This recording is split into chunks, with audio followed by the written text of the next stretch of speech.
Celebrating 10 years of consistently watching the WWE, it is once time again for the Royal Rumble Anthology Series. A review and highlights of every Royal Rumble since 2003. Now we're going to do this a little bit differently than what you normally see on YouTube. We're going to talk about these shows as if they just happened for the first time and give what basically our reactions were at the time we first watched it. Now 2003 is a year that's held very near and dear to my heart. This year was definitely one of the greatest years of all time. It was the first year that I consistently started watching the WWE. Just the whole year of 2003 was amazing, and it kicked off with this great pay-per-view of the Royal Rumble. Alright, so since we're going to do this as if it just happened, let me just get into my 2003 state here. Yeah, I disagree. I didn't even watch wrestling this year, but I think 2003 was one of the worst years in WWE history. The only good thing 2003 had to deliver was that partnership with Girls Gone Wild, but even that was a complete letdown. I just can't wait till we get to the real best year in WWE history, 2006. But yeah, like you said, this should be a lot of fun. We get to relive not only the evolution of the WWE, but the evolution of ourselves as fans, seeing how we came to like and hate certain wrestlers, our reactions to thinking that wrestling was real, and just how much we've grown watching the WWE. And now, Raw and SmackDown present WWE Royal Rumble. Royal Rumble 2003. What an amazing pay-per-view we just had, guys. The first match we had was Brock Lesnar versus The Big Show with Paul Heyman. The winner advances to the Royal Rumble. And it was pretty obvious that Brock Lesnar was going to win. I'm pretty happy that he did. I mean, honestly, Brock Lesnar is the face of the WWE right now. It was pretty obvious that they weren't going to put Big Slow in there. I just wish that they didn't have to replace Big Slow with guys like Bill DeMott or jobbers like Shawn Michaels. Who the fuck is that guy? Or The Undertaker. Who the fuck is that guy? Yeah, I don't know. I really don't like this Brock Lesnar guy. He's just been shoved down our throats for the past not even a year that he's been there, and he's already been World Champion, and he's already won the Royal Rumble. I mean, everyone knows that the only reason that he's there right now is because they couldn't get Goldberg to come back to the WWF. I mean, WWE, I still can't say that right, but Brock Lesnar is just a Goldberg wannabe. If Goldberg were to come back to the WWE, he would destroy Brock Lesnar. But it's just too bad that that'll never happen, which is a shame because that would probably be one of the greatest matches of all time if it were to happen. Yeah, I think that'd be pretty cool. A Brock Lesnar versus Goldberg match. But I don't know. I don't think Goldberg will ever come back, and it's a shame because we all know Brock Lesnar will never leave the WWE, so maybe the door will be open for Goldberg to come back at some point. That would be a pretty cool match. So I think WrestleMania caliber, but I don't think we're ever going to see it. The next match was Torrie Wilson versus Dawn Marie in the first ever stepmother versus stepdaughter match. This is easily one of the most interesting feuds that they've had in a while, and they don't really do much with the women's championship these days. I mean, sure, they do a few good feuds with Trish, but they don't do much with that. They just put together a bunch of random matches and random attacks on Raw. So it's nice to see SmackDown utilizing their divas a little bit better. And they've done this whole thing which all culminated in that great lesbian porn movie at Armageddon 2002. Let's just hold a moment of silence here for Al Wilson, who passed away.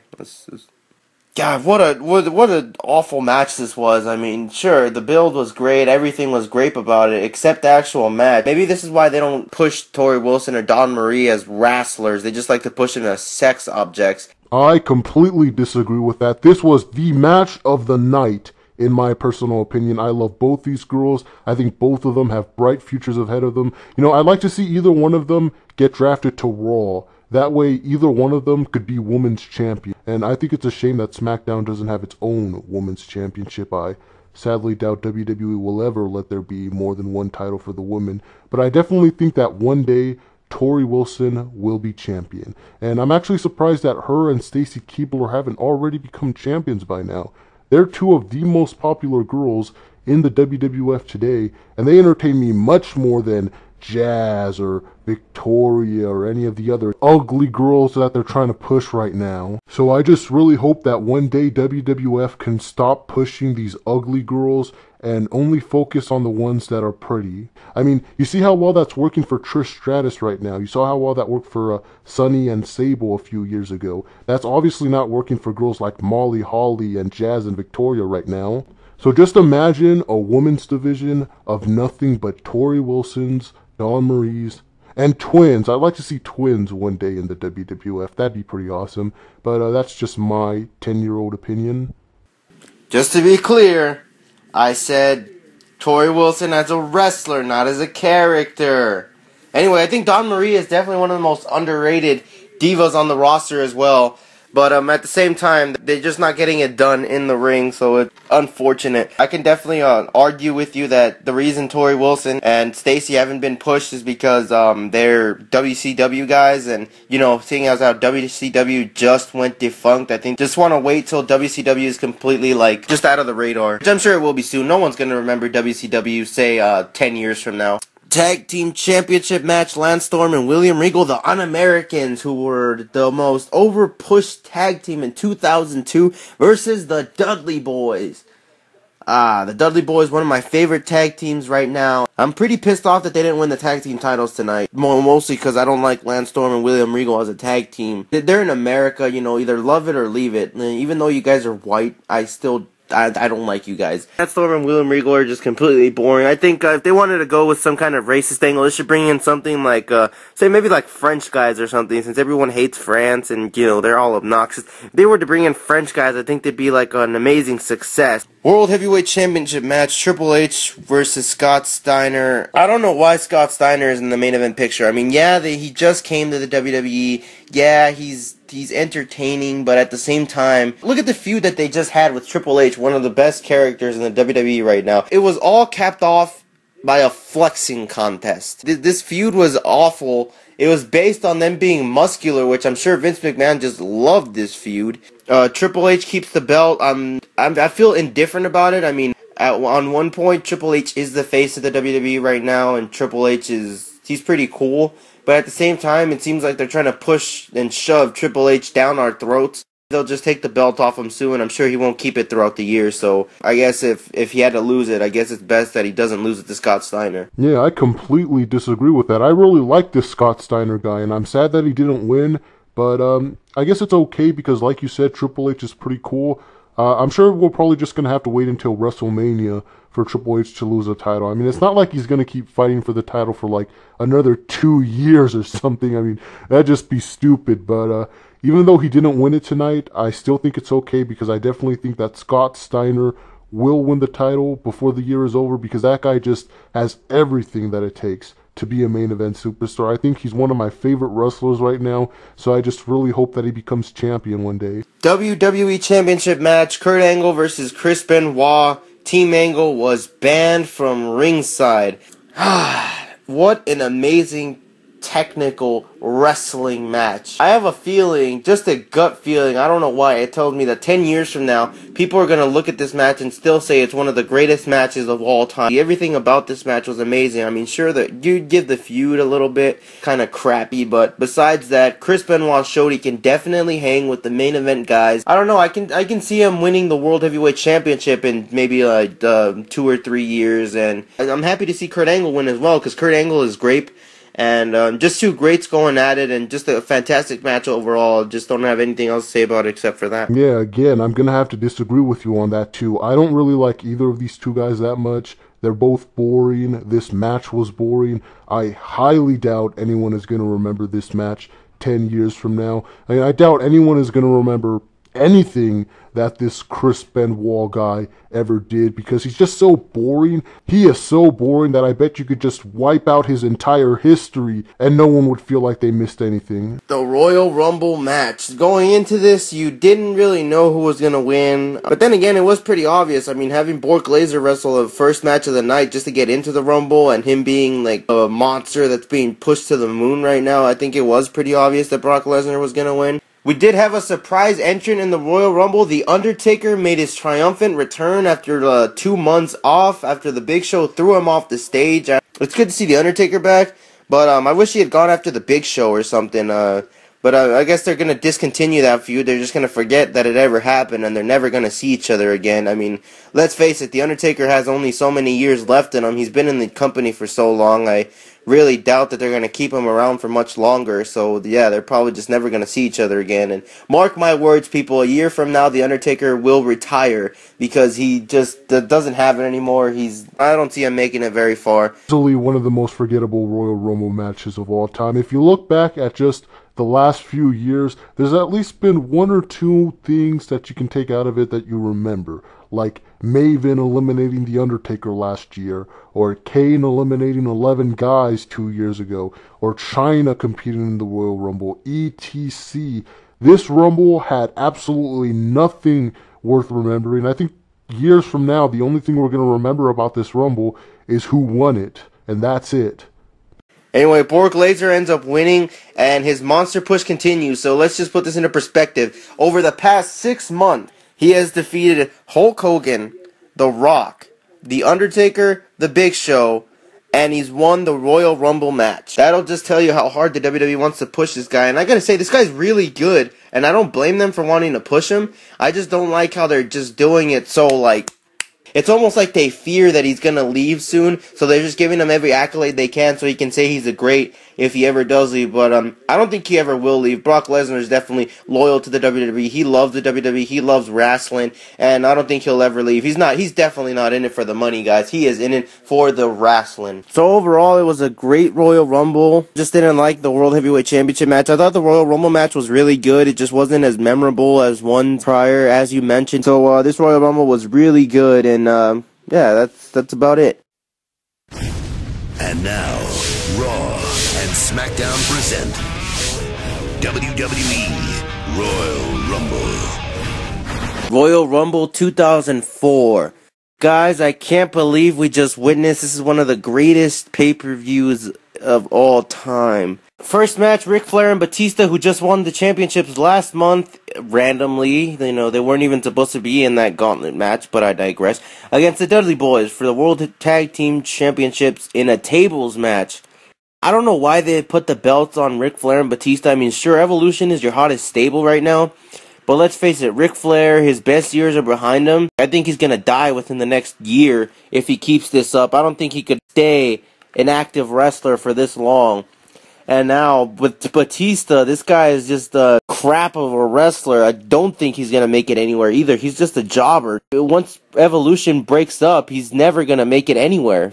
Yeah, just like you said, I don't know what Triple H sees in either Batista or Randy Orton. I can't imagine either of them ever being champions. The only thing that we're going to remember Batista for is being Reverend Devon's bodyguard. Randy Orton, I don't know why this guy is in Evolution. I think the Reflection of Perfection, Mark Jindrak, would have been better off in this group. But yeah, like you said, without Evolution, these guys are just going to be nothing. Maybe solid mid-carders, but I mean, it's not like they're ever going to be the face of the WWE or anything. I mean, that just makes me laugh just thinking about it. I think I'll disagree with you a little bit on Randy Orton. I think this whole Legend Killer gimmick is fantastic. I think he could definitely go far with this gimmick. He'll win the World Championship with this gimmick. But I don't think he'll win the World Championship anytime soon. It's a little too early for him. He's still young. He's still developing his gimmick and everything. Randy Orton definitely has a bright future ahead of him as the Legend Killer. And, you know, as soon as he wins the world title, you know, he'll go nothing but up. Rey Mysterio versus Jamie Noble for the Cruiserweight Championship. It's a shame that they didn't really give this match much time. Jamie Noble, I think, is one of the most underrated guys in the WWE, not just Cruiserweights, but just because he's small, he's written off. But besides that, he has good mic skills. He's able to carry a good feud. I mean, just look at a feud with Billy Kidman last year. Rey Mysterio ends up winning in a forgettable match. It didn't really do much here, as much as they could have done. I don't know, this match reminds me of how pointless the Cruiserweight title is. I mean, it's fun watching these little guys jump up and do cool moves, but I just don't see the point in them having their own title. Especially when they're allowed to wrestle for all the other titles too, so Why do they need their own? I honestly think they should just get rid of that title and just have all the small guys wrestle for the United States title or the tag team title or just no title and have them wrestle random matches. They don't need their own championship. Well, I guess when you bring up those points, I don't know, they might as well put the Cruiserweight title on a midget or something. Chavo Guerrero versus Eddie Guerrero, one of the most personal matches of the night. We got the introduction of Chavo Classic, and that's when it just turned personal into bad blood. Los Guerreros finally broke up, and I gotta say, I don't know why they went this route. Eddie Guerrero is the older one, and Chavo is clearly the more talented one. You know, Chavo's gonna have the brighter future of the two. And I don't know, I don't really like Eddie. I don't think Eddie has much to offer for the WWE. I don't think this guy will ever be world champion. He'll never be mid-card champion. I can see Chavo Guerrero winning the WWE Championship within the next year. I don't know, I actually like Eddie. He's Mexican like me, so when I look at him, he's out there representing my family. So I like him. I don't know why they didn't save this match for WrestleMania. It's not like either of them have anything better to do up until then. I mean, what? Is Eddie suddenly gonna win the WWE Championship out of nowhere and main event WrestleMania? Shut up. Maybe they'll just drag this out a little while longer. I mean, I doubt any of them have anything better to do for the rest of the year than to feud with himself. Hardcore Holly versus Brock Lesnar for the WWE Championship. Guys, last year I was happy that Brock Lesnar won the Royal Rumble match. This year, I'm glad he's not in the Royal Rumble match, because if he was, well, technically he wasn't in the Rumble match, but he still got involved, guys. Unbelievable. Hardcore Holly, when he came back, I actually cheered for him for 1 week, and then when he bored the shit out of me, I just wanted Brock Lesnar to kill him once and for all. Like, okay, you injured him for a year. Okay, that's enough for us to cheer for you, but don't try and make us feel bad for you. The whole point of sympathy is to not want us to feel bad for you. But then we do anyway because we feel bad for you. But then if you literally try to get us to feel bad for you, then we're going to hate you. And that was the case with Hardcore Holly. I don't think anyone really thought he stood a chance against Brock Lesnar. Just a squash match, pretty much. I mean, Eddie Guerrero versus Chavo Guerrero lasted longer than this match. So I'm glad Brock Lesnar won. Hardcore Holly should never even be mentioned in the same sentence as the WWE Championship again. So, yeah. I don't know what you're talking about. I think it's sad that Brock Lesnar broke his neck, and I almost cried for him. I hate Brock Lesnar. I wanted Hardcore Holly to beat him up, and I heard from my friend at school the other day, actually, that Brock Lesnar might be leaving the WWE to be a football player, and I really hope that's true. I hope we never see Brock Lesnar in the WWE again. Plus, I'm sure Hardcore Holly could easily take his place after he's gone, and that's why I don't know why Hardcore Holly didn't just win the title right now, since I don't think there's anyone else on the roster right now that can actually beat him for the title before he leaves. The next match, Shawn Michaels versus Triple H, last man standing for the World Heavyweight Championship. After Shawn Michaels was screwed out of the World Heavyweight Championship on Raw, I don't know why they didn't just have Triple H go over here or Shawn Michaels go over here. I mean, it's not like they could have Shawn Michaels and Triple H all the way throughout the year. They can't just stretch it for that long. I don't know, there's something about Shawn Michaels that I really don't like. I don't hate him, but I don't like him that much either. It's probably because he looks like he's too old to be a wrestler, that's probably what it is. I just couldn't cheer for him here, even though he was fighting Triple H, and I really don't like Triple H because he's such a mean man, and I don't know why he's so mean to people all the time. It just makes me so mad, just seeing him being so mean to everyone for no reason. Well, that's true as well. Triple H he is making wrestling not fun to watch. Because I remember when Kane lost that match where he had to take off his mask a few months back, I actually hit my head on a brick wall in anger, and I ended up getting a slight concussion, and I was just so angry. And this actually happened, guys, I swear. I just hope one big guy sees him in the streets and just says, hey, stop being so mean on TV. Triple H says no, and then the big guy just beats the crap out of him. The Royal Rumble match. Again, just like last year, not too many memorable things happened. Because I very highly doubt that anyone is ever going to remember the winner of this stupid Royal Rumble. I even think the winner's so bad, that the WWE is going to try and erase him from our memories. The guy who should have won was eliminated, and I think he was injured in the process, because, I mean, if you look at John Cena's leg when he got eliminated, it looked pretty nasty. Look, the poster boy was John Cena, and I really thought he was going to win, and I wanted him to win. I was pulling for him, because let's face it, guys, this John Cena guy, he has a bright future ahead of him. I think he could be a fantastic main eventer one day. I think 10 years from now, we'll remember John Cena as an all-time great. We had the teasing return of the Undertaker, who, by the way, for the second year in a row, makes his somewhat return to the Royal Rumble. We also got Bork Laser eliminating Goldberg. We just couldn't have enough Bork Laser for the night. And even though Bork Laser is great, I don't like how they're making it so obvious that they're going to feud at WrestleMania. They're going to have to take the belt off Brock Lesnar next month at No Way Out. But who the hell do they take the belt off him with? I mean, they're not going to just throw someone random against them. But I don't know. I don't see Brock Lesnar losing the title, but they're obviously going to do Brock Lesnar versus Goldberg at WrestleMania for whatever reason. Yeah, just like you, I was so mad that John Cena didn't win. I really like John Cena. He's one of my favorite wrestlers right now. And just 1 year ago, I didn't even like him at all. But that's because back then, he was just an ordinary white guy that came out and talked about respect and other boring stuff. Thankfully, he's not like that anymore. I hope he never goes back to being that again. And I'm just angry that John Cena didn't win. Hopefully, he can win another Royal Rumble in the future. You know, hell, I want him to win 2 Royal Rumble matches in the future just to make up for this one that he should have won. And, yeah, no one's going to remember the winner of this Royal Rumble. I just really hope that WWE just pretends like this match never happened. So overall, the pay-per-view had a lot of personal matches that have had years of build.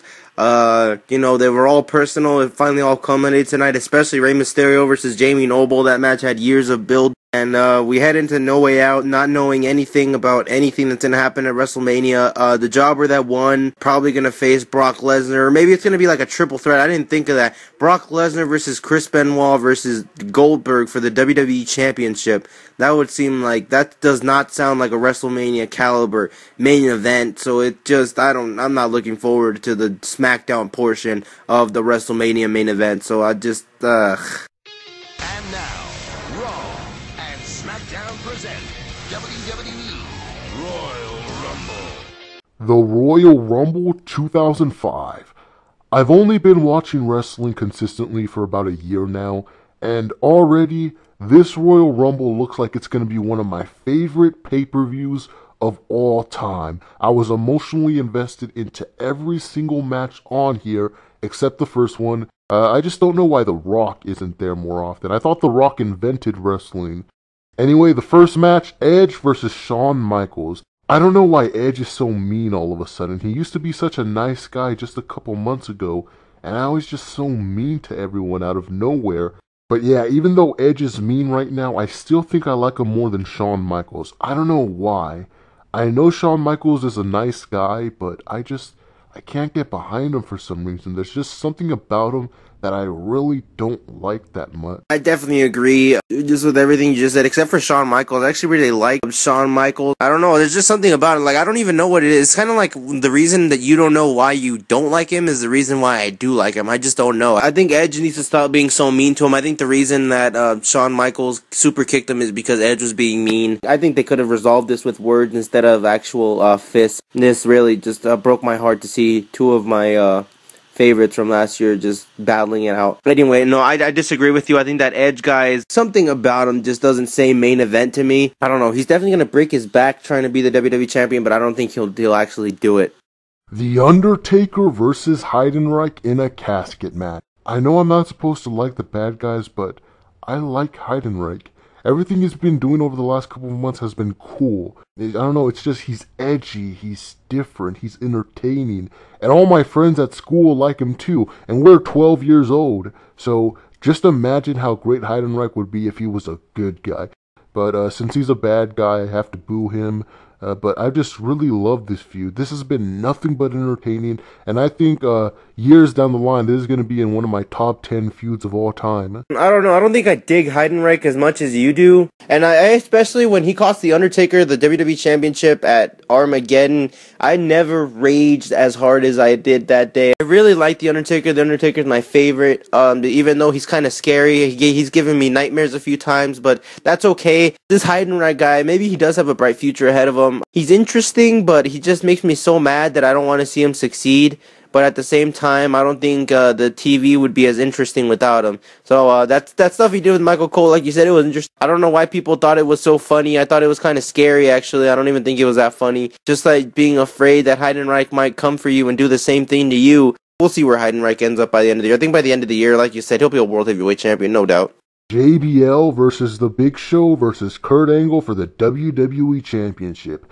I think this is one of my favorite feuds of all time. And the entire 9 months that I've been watching wrestling, Big Show came back after almost killing Kurt Angle.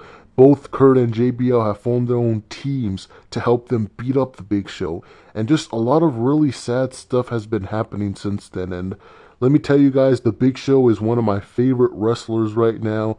And all the mean things that JBL and Kurt Angle have been doing to him have just made me cry so much. Like when they shaved his head bald, Omar was there with me. He can testify. I cried right then and there when they shaved Big Show's head. I really hope he grows his hair back. Or when they kidnapped Big Show's friend, Joy Giovanni. I really don't know why she didn't just call the cops on them. I don't know why JBL wasn't already in jail, especially after all the mean things he's been doing to everyone, especially when he almost killed Eddie Guerrero's mom. He should be in jail right now, but I hate JBL. I hate him with a passion. He makes me so mad. He's such a mean man, and every time he's on TV, I just want to punch him in the face. I wasn't as emotionally invested into this feud as you were. I mean, I always thought it was really good, but I was always more into the Undertaker and Heidenreich's thing. And I remember one time watching SmackDown 2 or 3 weeks back, I actually fell asleep during a JBL segment with Kurt Angle and The Big Show. So I don't know. I mean, I really like Joy Giovanni. I mean, I hope I can make her my wife one day. I think she's really pretty. I wanted the Big Show to win as well as you did because I really don't like JBL and Kurt Angle, especially JBL. Like you said, he should be in jail after what he did to Eddie Guerrero's mom. I don't know. I want the Big Show to win the championship. Maybe they'll give him a chance at No Way Out, but I don't know. I doubt it. Triple H versus Randy Orton for the World Heavyweight Championship.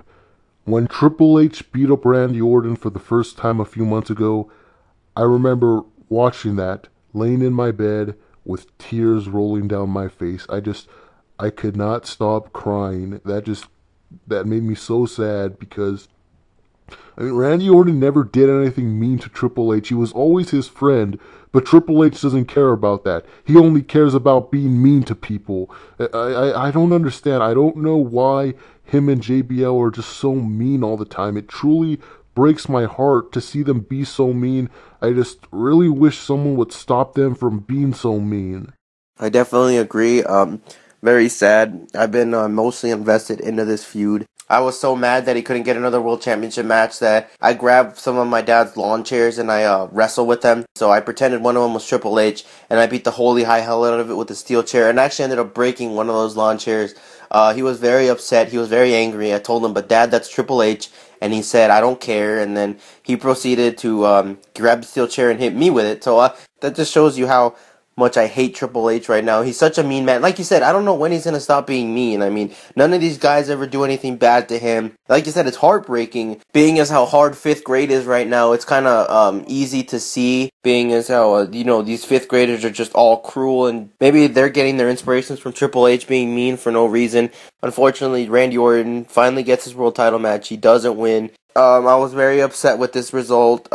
In fact, I actually turned off the TV after this for a little bit, but then I remembered, hey, it's the Royal Rumble, and I came back in about halfway through the Rumble. Just like you said, I really hope that Randy Orton and someone like, I don't know, maybe John Cena could just beat them both up and make them go away forever so they can never be mean to anyone else again. I want one day for John Cena and Randy Orton to just be the only two people fighting for the title that, like JBL and Triple H are now, only a nice version of that. Yes, indeed. I hope they can just completely kill off JBL and Triple H, fight them off and then main event themselves. So maybe 8 years from now, they can have a main event where it's just them two against each other for the only championship in the company. And, JBL and Triple H are nowhere to be seen. Their meanness is finally overcame, like you said, and it's just John Cena and Randy Orton all the way. Before we get into the Royal Rumble, Torrie Wilson and Christy Hemme were doing the drawings backstage, and again, I'm surprised that after 2 years, Torrie Wilson still hasn't gotten a chance to be Women's Champion yet. The thing is, SmackDown is getting so depressing when it comes to the divas. I mean, they still have good divas like Joy Giovanni, Amy Weber, and Dawn Marie still there, but they really don't do anything anymore. Even though the bikini contest always make me happy, I don't think it's enough. I just hope Torrie Wilson gets drafted to Raw this year so she can fight for the title. Maybe she can even form a tag team with someone like, I don't know, Christy Hemme or maybe another diva. I actually like Christy, though. I definitely think she has a bright future in the WWE. Yeah, I see her being the new Lita because she has red hair, so I think she's going to be the new Lita because of that. I actually hope one day she can come out in that Bunny magazine, the one that Torrie Wilson did last year. The Royal Rumble match itself. Going into this match, I really thought anyone could win, and I'm not exaggerating that either. I literally thought any single one of the wrestlers in this match stood a chance of winning, and especially Scotty 2 Hotty. I think if Muhammad Hassan didn't beat him up before the match, Scotty 2 Hotty would have definitely won. And speaking of Muhammad Hassan, I'm actually starting to like this guy. I don't know why people boo him for, or why all the other wrestlers are so mean to him. He didn't do anything bad, he just wants to fit in, but everyone hates him just because he's a terrorist. It's just not fair, so I definitely think he's the good guy in all of this, and everyone else is just mean to him for no reason. So I'm kind of sad that Muhammad Hassan didn't win, and I'm even more madder that John Cena, again, didn't win. It's just like you said last year. 10 years from now, when John Cena retires, we're going to remember him as an all-time great. He is going to be a legend, and it just makes me so mad that WWE doesn't just hurry up and make him the champion already. I love John Cena. I'll always love John Cena. I hope he finally wins a title, and I hope when he does, he'll never lose it ever again. I definitely agree. That's funny. This win kind of came out of nowhere because I hate how it's so obvious what they're going to do. I mean, Batista's obviously not going to challenge Triple H because they're best friends. Best friends always last in the WWE. So, Batista's going to jump ship to SmackDown, and then he's going to be mean on SmackDown, and then Triple H is going to be mean on Raw, and it's just going to make WWE hard to watch. But maybe he can put an end to JBL's meanness too. So at the same time, it'll be bittersweet if he goes to SmackDown and wins the championship. So like you said, John Cena, I really wish he would have won. Like you said, he's catapulted into my favorites. He's still not my favorite. The Undertaker's still my favorite. Eddie Guerrero's up there as well. Big Show, I really wish Big Show could have won. Or Rey Mysterio, I think Rey Mysterio should have won. I mean, I know it's not necessarily the most believable thing that Rey Mysterio wins a Royal Rumble match, but damn it, a guy can dream, can he? John Cena should have won. Batista wins. It comes from out of nowhere, and it's so obvious. And, I don't know, I hope Randy Orton and John Cena stop both of them, respectively. John Cena got screwed tonight. He should have won. Batista's feet hit the floor first. I saw it, but he just had to cheat to win, and now he's the winner, and it just makes me so mad. I hate Batista. He's almost as mean as Triple H. I hope he turns into a good guy and beats up Triple H, but yeah, that'll never happen. So yeah, overall, this Royal Rumble 2005 was one of the best pay-per-views of all time. Had all my favorite wrestlers, all my favorite matches, all the feuds on here have made me cry. The only thing I don't like is how many mean men won. I just really hope one day the good guys can beat them up and just send them away forever. But yeah, that's the only thing I didn't like about this Royal Rumble. But besides that, this is definitely going to go down in one of my favorite pay-per-views of all time. The Royal Rumble 2006. It's interesting how much the WWE has changed over the course of a year. You notice how they're starting to get a little more edgy, a little less kid-friendly. You're seeing girls kissing each other on TV. Edge and Lita did some weird thing with a bed a few weeks ago. I don't know exactly what they were doing, but for some reason it made me happy. But yeah, I get the feeling if this keeps up, 2006 is going to be a great year for wrestling. This might be like a mini Attitude Era. I agree with you. You know, right now I'm not really feeling it as much as you are, but since I only have 2 satellite boxes in my house, I have to watch it in my dad's room. But I remember at one point when Mickie James kissed Trish Stratus under the mistletoe, he made me change the channel and I couldn't watch Raw anymore. Mickie James versus Ashley with Trish Stratus as a special guest referee.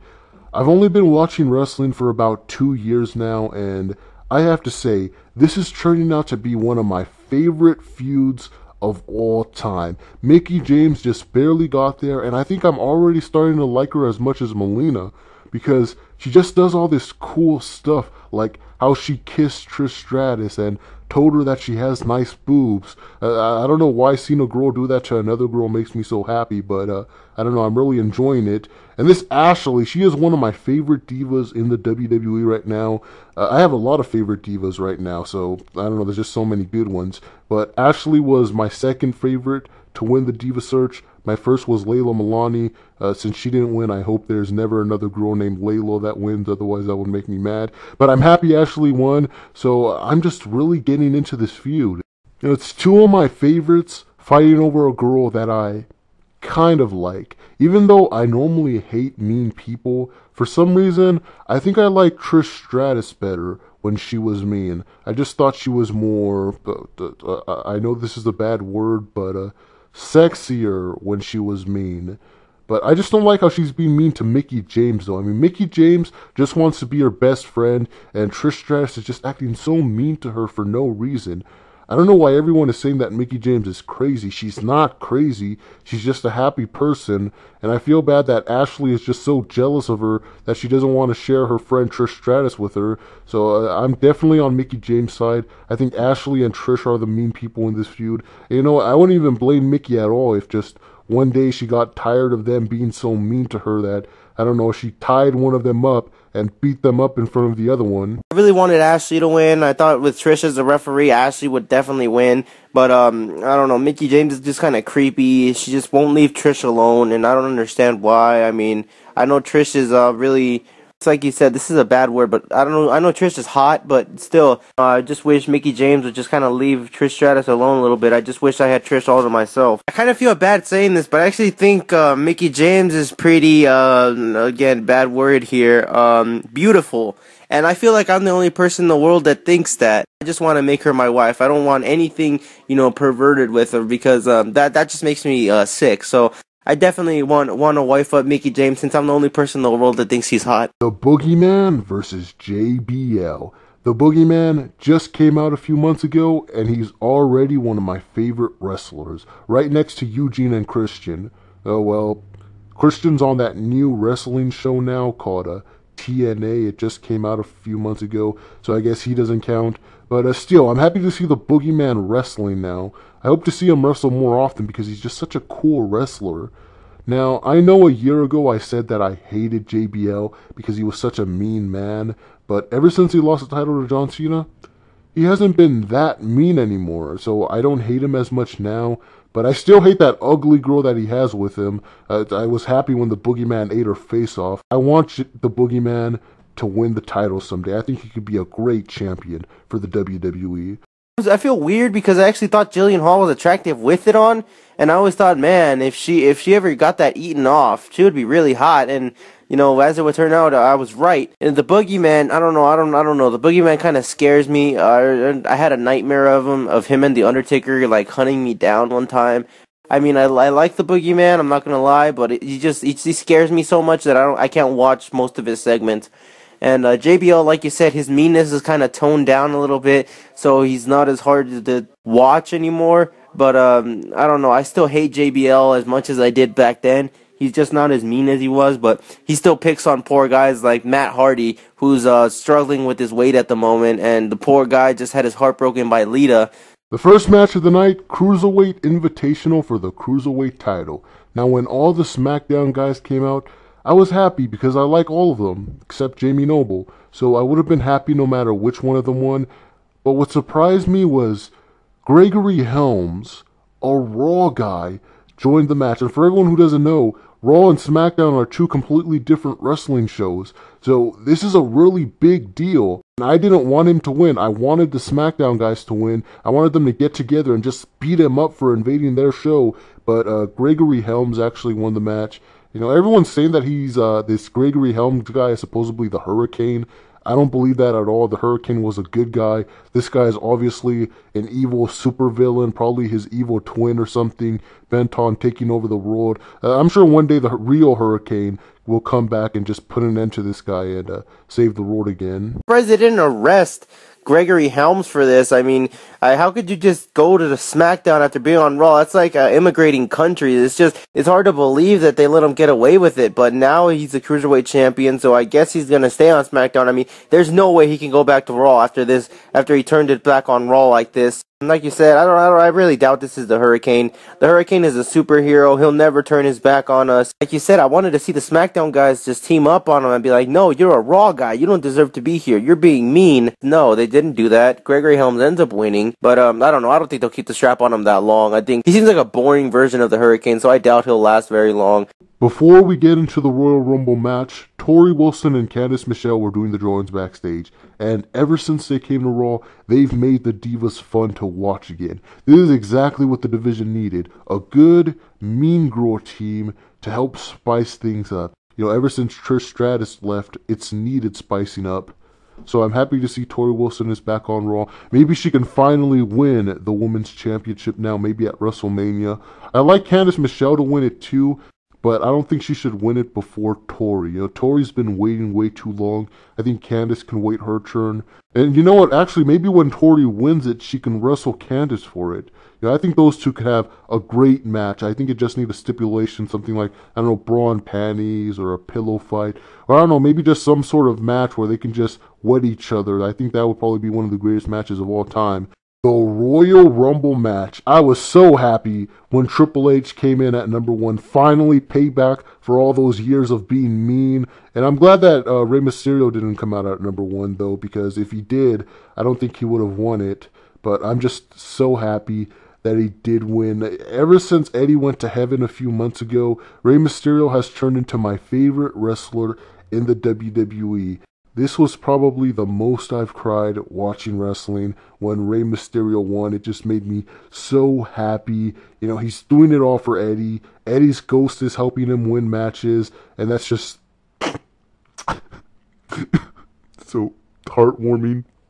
I really hope Rey Mysterio wins the title, and I hope he keeps it forever. That way when he dies, he can take the title with him to heaven and share it with Eddie. Like you said, a really good Royal Rumble match. Nothing too memorable about it. You know, Simon Dean was there. You know, I don't like that guy. That guy's mean because he calls people fat. And me being an overweight kid myself, I kind of feel insecure about my weight. So just seeing him call people fat on TV makes me hate him even more. I think I have to agree with you. I think Randy Orton has overtaken Triple H as the guy that I hate the most because he's so mean. I mean, I can't believe a year ago I actually wanted this guy to win the World Heavyweight Championship, and now I just want him to fall off the face of the earth because, I mean, he almost killed The Undertaker, and The Undertaker is my favorite, and it broke my heart to see The Undertaker be punished like that, and he didn't deserve it. And I don't understand why they couldn't all just be friends. I mean, Randy Orton was such a nice guy last year, and just, I don't know, maybe he heard that Stacy Keibler was leaving the WWE, and that's why he gave her an RKO and told her, yeah, take that with you. I don't know why Randy Orton became so mean. Anyway, like you said, it's a good thing Rey Mysterio didn't draw number 1, because Lord knows the kind of physical toll that takes on you. I remember when Eddie Guerrero died 2 months ago, I saw it on the news, and I just, I don't know, I was kind of in disbelief. I was thinking, nah, they're just doing this because, you know, people are starting, rumors are flying around school that wrestling is fake, and I thought, hey, I really hope those rumors are true and Eddie's not really dead, and, you know, it's just, yeah, they're just doing this so that they can keep him off TV for a little bit, but, I don't know, it was hard for me to cope with it. It's finally starting to hit me, and, seeing Rey Mysterio win is really happy. I'm really happy to see that he's dedicating it all to Eddie. John Cena versus Edge for the WWE Championship. I don't know why, but ever since the end of 2005, I'm starting to hate John Cena. I know it sounds crazy, but there's just something about him that's making me not like him as much anymore, but I don't know what it is. I am starting to like Edge a little more than him now, even though he's a bad guy, because Edge has been just doing a lot of cool stuff as of lately, like that thing he did with Lita a few weeks ago in the bed. I'm not sure exactly what they were doing, but for some reason it just made me kind of happy.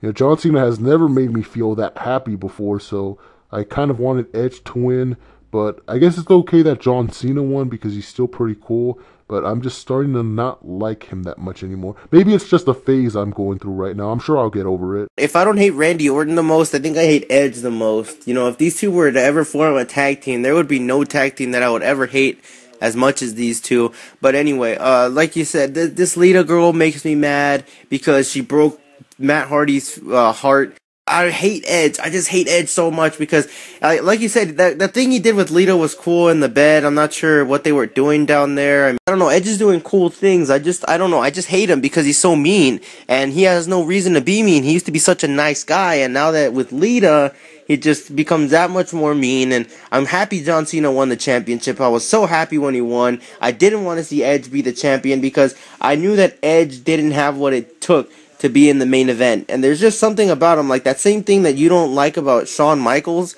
is like, I don't know, it's just something that I just don't like about Edge either.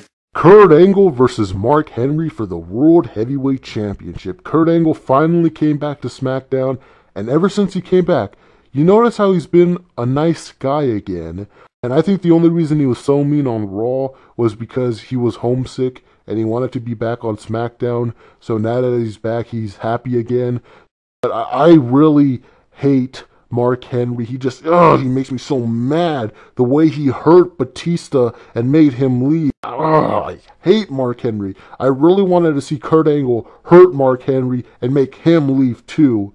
Indeed, you know, he knocked out Batista out of action. He made me so mad. I really, another guy that just gets underneath my skin, and I really can't stand him. Like you said, it was probably definitely Raw that was making Kurt Angle that mean man that he was last year. And now that he's back on SmackDown, I think he's gonna be that happy, nice man like he always was. And you know, you can't help but love Kurt Angle when he's this way. Seeing him retain the championship against that mean man Mark Henry, who never deserves another chance at the World Heavyweight Championship again. In fact, I think they should like ban all mean men from being world champions and just like let nice guys be the world champions, and then like they could just like hand off the title after one's sick of it, and then like once the mean guys decide to be nice, that's when they can get their shot. So I'd like to see two nice guys face off for both titles at WrestleMania, but sadly I don't think that's ever gonna happen. Yeah, the ring just couldn't take Mark Henry's fatness anymore, so then lightning struck. I guess God couldn't stand Mark Henry's, you know, meanness anymore, so he wanted to kill him with thunder, but I guess it just didn't work. And then I guess the Undertaker's going to come back, so I'm really excited because the Undertaker's my favorite, and now that I like Kurt Angle because he's nice, it's two nice guys for the championship, so I don't know, I really want to order this pay-per-view, but it's $35, and, you know, I don't have $35. But yeah, overall, this Royal Rumble 2006 was definitely either my first or my second favorite Royal Rumble of all time. This one and last year's were just so good. I don't even know if I can make up my mind on which one I like better. I don't know if I ever will. And now, Raw, SmackDown, and ECW present the 20th annual WWE Royal Rumble. The Royal Rumble 2007. Just 1 year ago, I said that WWE was starting to get more fun, less edgy, less kid-friendly, but it feels like ever since Raw Family Reunion, it just started to get more and more boring.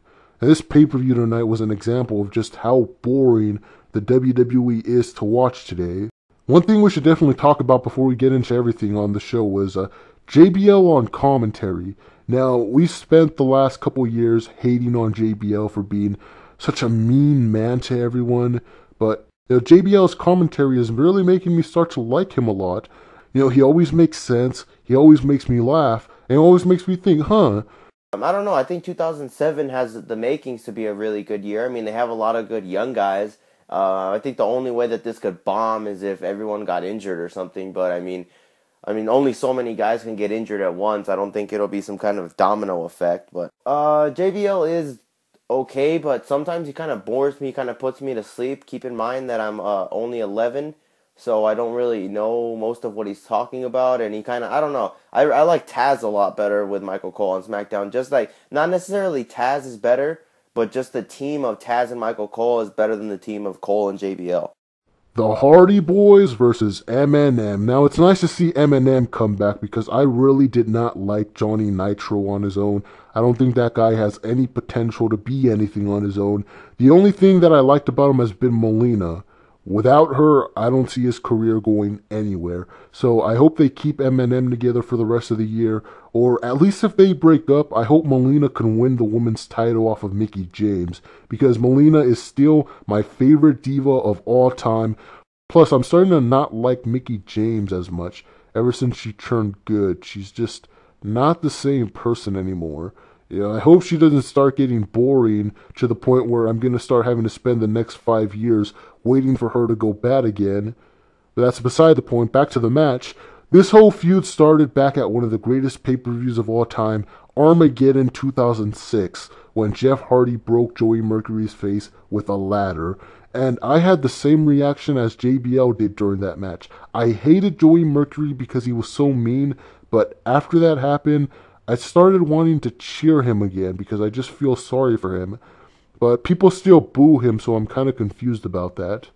I definitely think that Matt Hardy is the future of the Hardy Boys, but I just hope that they never break them up again because, I mean, they broke them up once. We saw how well that went. Neither of their careers really took off. I mean, the whole highlight of it was Matt Hardy dominating the Cruiserweights in 2003. I don't think they'll ever break up the Hardys again. They know the mistake they made. I don't think they'll ever do that again. I don't know. I guess you could say if the Hardy Boys were to ever split up, Matt Hardy would definitely be the star of the two. You know, Jeff Hardy just doesn't have what Matt Hardy has. Matt Hardy has that X factor, that intangible that just can't be taught within the WWE. Joey Mercury, like you said, he's a bad guy, and it's hard to cheer the bad guy. Jeff Hardy was being mean to him by breaking his nose, and it didn't seem like he had any sorts of remorse toward it. It kind of seems like, I don't know, I kind of want to cheer for Joey Mercury instead, like you said. I don't think Mickie James is necessarily getting boring. I actually like her a lot more now. You know, I feel like it's okay to say she's attractive now. Unlike last year when I said she was attractive, I felt like I was the only one in the world who thought she was attractive because, you know, she got booed, so I assumed that they booed her because they thought she was ugly. But no, now I feel comfortable saying that she's, excuse the bad word here, hot. So, yeah. Bobby Lashley versus Edge for the ECW Championship. I've always been a fan of Lashley since he debuted. There's just something about him that I've always liked. And unlike Brock Lesnar, he didn't just have everything handed to him on a silver platter. He had to earn his spot as the number 3 guy in the WWE right now, behind John Cena and Batista. Test is another guy that I kind of like a little bit. Even though he's a mean man, there's just something about him that I like. But even though I like both these guys, and these are the 2 guys fighting for the title right now, for some reason I'm just starting to get bored with ECW. I don't know why. Ever since they changed the ropes to the color white, it just hasn't felt the same as it did within the first few months. Especially as of recently, it doesn't even feel extreme anymore. Actually, yeah, last year I started to get behind Lashley. I couldn't get fully behind him because he was just going around beating everybody. And while I like guys that beat everybody, it's kind of hard to cheer for a guy who's the favorite. You know, now that everyone's starting to get behind him, I kind of want to cheer for the underdog all the time, which is why I was a big fan of Rey Mysterio last year. But now it's like, well, Bobby Lashley's going around beating everybody up. And to your point about Test, yeah, Test is I think he's been like an underrated performer all his career. Like, he's been a solid guy. He should have been like a solidified upper mid-carder by now. Even though he treated Stacy Keibler wrong in 2003 and made me want to kick his ass. You could tell that he was always a talented guy. Batista versus Mr. Kennedy for the World Heavyweight Championship. I'm really happy that Mr. Kennedy had this match because ever since he first debuted, he has been one of my favorites. He's one of those guys that I wish that I could be like. Like, you know, I don't have that many friends at school right now, and I just feel like if I was more like Mr. Kennedy, I would be the most popular kid at school. And as for Batista, this guy was one of my favorites last year. Just like how I felt about John Cena last year, I'm starting to feel that way about Batista now. I just don't like him as much anymore. And I'm sad that Mr. Kennedy didn't win the title, but I really hope that, you know, if Money in the Bank comes back this year, Mr. Kennedy could win it. He definitely deserves it. He has a bright future in the WWE. Imagine how great a feud between him and someone like Randy Orton would be if that ever happened. I'd like to see that. Every time a guy would feud with The Undertaker, I would always hate the guy with everything that I had. But it was weird with Mr. Kennedy because even though I know that he's a bad guy, I don't know, for some reason I actually cheer him when he goes against The Undertaker. It's weird. It's like he's more fun to watch than Batista. I mean, I like Batista. Batista's a really good guy. He's still one of my favorites. But at the same time, I love Mr. Kennedy. I can't wait to see his bright future with the WWE. If there's going to be a Money in the Bank match this year, because you never know, they could discontinue that. That is kind of a weird concept, that, especially now that they've done one where the guy actually tells the guy beforehand that he's going to cash in. It seems like they're starting to get bored with the idea, so I don't know. I don't think it probably won't last. John Cena versus Umaga in a last man standing match for the WWE Championship. But now he's just starting to get boring again. It's like he's gone back to being the way he was when he first came into the WWE, as that plain white guy that just talks about respect and boring stuff like that. I mean, if this is what they're going to do with him for the next 5 years or something, which I don't think WWE would be stupid enough to let him stay boring for that long. I mean, maybe this is just to promote that Marine movie that he just did. I'm sure that's the only reason he's acting like this. It's not like he's going to keep this character going for 5 years. But if they did, and if he started dating someone like, I don't know, Melina or another diva that I liked, then I would just hate him more than anything in the world. I might even start hating him so much that I'd rather pretend that he doesn't even exist. It seems like they were building more toward K-Fed versus John Cena, but we had that on the New Year's episode of Raw, and we just got kind of like this instead. And Umaga kind of scares me. He's a bad guy. Armando Estrada's kind of an annoying guy. He makes me mad. Cena has gotten to the point, he's getting to it where, I don't know, it's not that I don't like him, I still like him a lot, but at the same time, I don't know, I'm kind of getting tired of him. Before we get into the Royal Rumble, Kelly was doing the drawings backstage, and you know what, I really like this girl. I think she's going to be one of my new favorite divas of all time. You know, she reminds me a little of a younger Torrie Wilson. I'm probably the only person that sees it that way, but just the stuff she does makes me really happy. I just hate how someone always has to stop her from getting naked. That just makes me really mad. You know, maybe she can be the next girl to pose for Playboy, since it does seem like all my favorites end up posing for Playboy.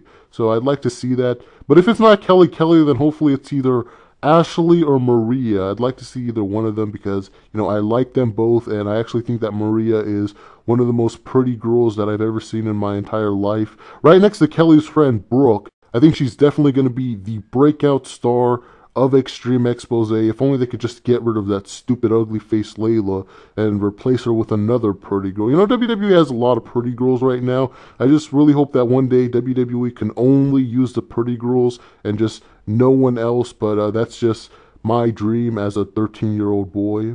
The Royal Rumble match.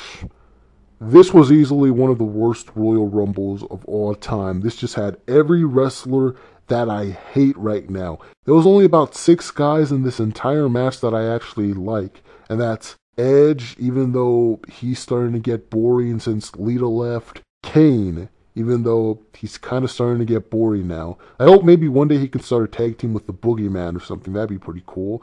Carlito, even though I don't like him as much as a good guy. MVP, who is quickly turning into one of my favorites after that great feud with Kane last year. And The Miz, who just has so much potential that is being wasted by the WWE right now. You know, I really want to see The Miz get used. I want him to be an important wrestler. It just makes me sad to see him lose all the time. They even had him look like a joke against that black girl that won the Diva Search, which, by the way, I hate that girl so much. I wanted Milena Rocca to win. Or those twins that I saw in that preview, they could have been great. But instead, this ugly black girl won it, and just because of that, I will never forgive her. I am making it my mission to hate her forever. The Royal Rumble match. God, I was so happy to hear that my favorite, The Undertaker, won. There wasn't much else to see here besides that. trend here is usually the last two guys that end in the Royal Rumble are the guys that end up main eventing WrestleMania. And it's weird because it happened in 2005 with Batista and John Cena. It happened last year with Rey Mysterio and Triple H and Randy Orton. And it looks like it might happen this year with The Undertaker and Shawn Michaels. I mean, Shawn Michaels looks like he might have something with John Cena. I don't know. They might just kill that off. But looks like Undertaker's headed to WrestleMania. I am one happy camper either way. I don't know. I think I like Layla. I don't know why you're so hard on her. I think she's pretty good. This Royal Rumble match sucked. This Royal Rumble pay-per-view sucked. 2007 just looked like it's going to be a crappy year for the WWE if this keeps up. And now, the 21st Annual WWE Royal Rumble. The Royal Rumble 2008. So, I've been going on the internet a lot as of lately, and I don't know if you know this, but apparently wrestling, it's not, how do I put this?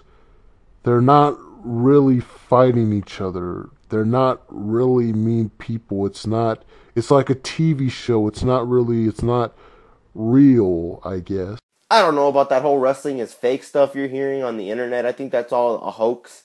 I can't go on the internet, so I don't really read that stuff. So I don't know. It's probably just a bunch of guys who are just like making up stuff to try and ruin whatever it is we love because they're unhappy with their lives or something. But Ric Flair versus MVP in a career-threatening match. If Ric Flair loses, he'd have to quit the WWE. And Ric Flair has been boring me ever since his feud with Triple H ended in 2005. In fact, last year when he got drafted to SmackDown, I punched a hole in my wall because I was just so mad that a better guy didn't get drafted. And I thought Ric Flair was just going to kill SmackDown with his boringness. So I'm happy that he's finally going to retire soon. You just have to wonder, who's going to be the guy that ends his career? And it's got to be a young guy, right? when Ric Flair was told that he has to retire the next time he loses a match, I immediately thought that Triple H was going to end it. I think Ric Flair should have it ended by, like you said, a young guy. Hopefully Mr. Kennedy ends it. You know, if Mr. Kennedy ends it, that'll just skyrocket him up. You know, he kind of went away for a few months last year for some reason. I don't know why, but a lot of people went away for some reason. I hope Mr. Kennedy ends it. You know, like you said about MVP, I kind of like MVP now. You know, I started to like him when that Matt Hardy feud. He was in that tag team with Matt Hardy the last few months, and then, like, Matt Hardy never fully trusted him. Despite the fact that MVP always had his back, always did everything he could to help him, Matt Hardy still did not trust him. And then everyone just booed MVP for some reason, even though MVP was the one trying to win the trust of Matt Hardy. Kind of made me get behind MVP, so I'm starting to become a fan of MVP. And now that I see that he's like actually entertaining, he actually makes me laugh while he's on the microphone. You know, that tells me that you know what, maybe this guy isn't so bad after all, like I thought he was back in 06, early 07. JBL versus Chris Jericho. This feud began last year when Chris Jericho came back to save the WWE. And as everyone knows, the WWE really needed saving from how boring it was in 2007. He got a shot at the WWE title, but it was JBL, of all people, that cost him the match. Now, I do think it's weird that Chris Jericho, who just last month was built up as the savior of wrestling, is now feuding with a guy that was an announcer for 2 years.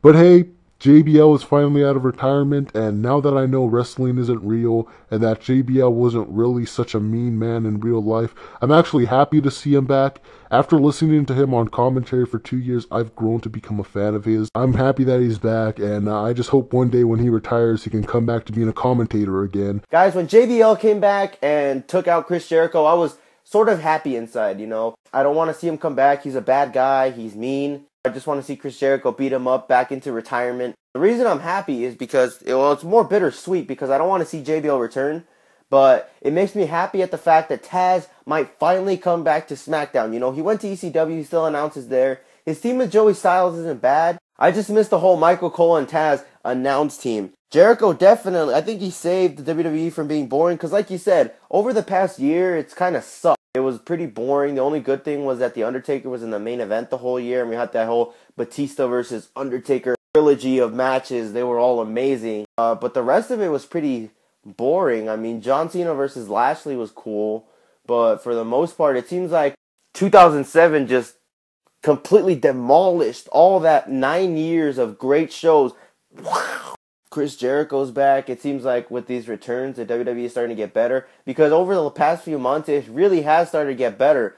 Edge versus Rey Mysterio World Heavyweight Championship match. This was a pretty weak throwaway match here.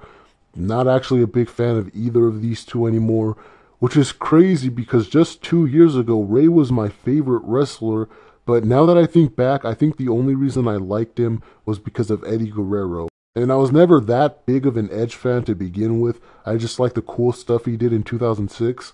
But the stuff he's doing now is just really putting me off. I don't know. I still like Rey Mysterio. I think with his return, SmackDown kind of went back up to the way it was back in 03, 04, 05-ish. Edge is a mean man. I like Vicky Guerrero after she replaced the late Teddy Long, who died at his wedding, unfortunately. But damn it, life moves on. Vicky Guerrero took over as general manager. She was nice at first. I liked her. She kind of reminded me of Stephanie McMahon. I mean, a nice woman. She wasn't as hot as Stephanie McMahon, not nearly as hot. And then when she turned mean and started making out with Edge, I was always like, what? Ew. You know, it kind of made me want to, cheer for Edge because I felt bad for him, but it's obvious he's just using her for the power. You know, there's no way that, 3 months from now, they're still going to be together at all. Randy Orton versus Jeff Hardy for the WWE Championship. Just a couple years ago, everyone thought that Matt Hardy was going to be the Shawn Michaels of the Hardy Boys. But as we've seen, Jeff Hardy has been the single most entertaining wrestler in the WWE. He has just made Raw so much fun to watch again. Every week he does something crazy, which makes every week worth tuning into just to see what he does. Now, I know everyone right now loves Randy Orton, so I'm probably going to get a lot of hate comments for this, but I actually think Randy Orton is starting to become boring. There's just something about him that's not the same anymore. Ever since he won the title, it's like he's a different, more boring person than he used to be. I'd rather Jeff Hardy be champion than him, but then again, I'd rather Randy Orton be champion than John Cena or Triple H, so I guess it's not that bad. Randy Orton was so mean in 2005 and 2006 that I was like, I'm never going to be able to cheer for this guy. It got to a point in 2007 after he won the championship where it was like, this guy's so boring. And it kind of made me think, like, even though he was mean back then, he at least kept me awake during his stuff. Whereas now, he just bores the crap out of me. He's gotten to a point where I just can't watch his stuff anymore. And I don't know what it is about him. He just completely changed once he won the world title. Whereas with Jeff Hardy, you could say that he's doing cool things, but I don't buy into him as a main eventer. And as a 12-year-old, I can get behind him, I can cheer for him, but I really don't want to because I don't really like Jeff Hardy because I don't believe he is a main eventer.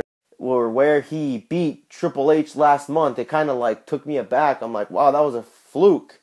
And if they were to ever have a rematch, Triple H would definitely, beat him. The Royal Rumble match. I've got to say, this was one of the most fun Royal Rumble matches that I've seen in a while. I'm a fan of at least half of the guys in this match. I know I've ranted on John Cena in the past, but in all honesty, these last couple of months without him have been pretty brutal. That's why we were so excited about guys like Shawn Michaels and Chris Jericho coming back, because Raw has just been so damn boring that the fans would probably even mark out if Heidenreich were to come back next week. Now, I'm not saying John Cena would have made Raw any more exciting. In fact, he's the reason why Raw is in the state it's in now, but there's just something refreshing about having him back, even though he's only been gone for 2 months, which, by the way, is a once-in-a-lifetime recovery. I don't think he'll ever be able to recover this quickly from another career-threatening injury, so hopefully he can be more careful in the future, but that's beside the point. A part of me is a little happy to have John Cena back. I just hope he's not shoved down our throats like he was in 2007, which, I mean, really, guys, do you really think WWE is going to spend like the next 5 years revolving the company around John Cena? I mean, come on now. I'm sure his time will come up soon, just like Stone Cold and The Rock's time did.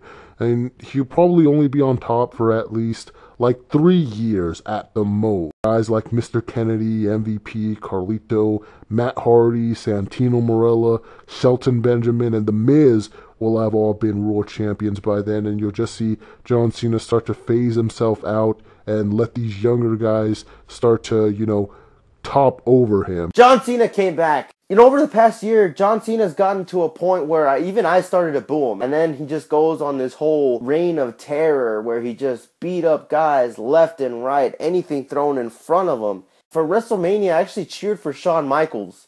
And it was weird. I felt weird cheering against John Cena, but I actually felt good cheering against John Cena. It was fun. So maybe I should cheer the bad guys more often. I'm happy Cena's back because Randy Orton is just boring me to hell. And John Cena might be might be the key to having an entertaining Raw again. Anyway, John Cena's gotten to a point where even though I know he's a good guy, I don't think I can cheer him anymore. I think I'm getting to the point where I'm just going to cheer for anyone that goes against him because that's how tired I am of John Cena. I'm happy to see him back. He might add some spark to Raw, but I just can't cheer for him anymore. It's gotten to that point. And now, Castro GTX presents WWE Royal Rumble.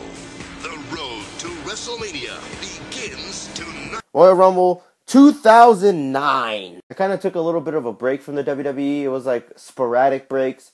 After SummerSlam 2000, I didn't watch wrestling as consistently. I watched it every now and then, but I couldn't really keep up with the storyline. I noticed with the WWE that they actually put a little logo on the top left that says TVPG. I hope this is something that they're just doing temporarily just to test out the waters to see if they can. Melina versus Beth Phoenix for the Women's Championship. I've been a fan of Melina since she debuted 4 years ago. She's been my favorite ever since. But just like how I feel about Mickie James is the same way I'm starting to feel about Melina. Ever since she turned into a good guy, she just hasn't been the same person. She doesn't have the same attitude or spark that she used to have. So I just hope one day she could turn into a bad guy again because I don't think I like her as much as a good guy. But I am glad that Melina took the title off that stupid, ugly Beth Phoenix girl. Unfortunately, there aren't that many good divas that are bad guys right now. It's just a bunch of boring, ugly girls like Natalya and Victoria. That's why I think Mickie James and Melina should go bad again. In order for the division to be interesting, there needs to be an interesting bad guy there to keep things interesting. The only one we have right now is Maryse, and I guess Michelle McCool, but I don't think she'll last that long as a bad guy. It just doesn't work with her, so I'm sure she'll be good again by the end of the year. But you know what I think they should do? They should do like what they did with Torrie Wilson and Candice Michelle.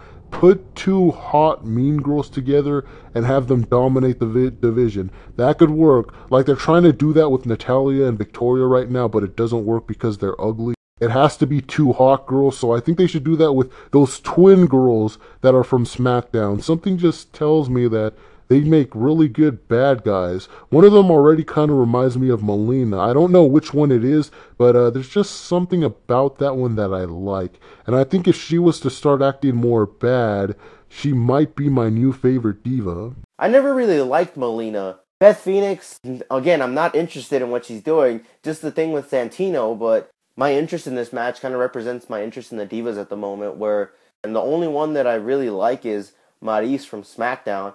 I like Maria too, but I don't know. She kind of messes up a lot when she does moves, and it's weird.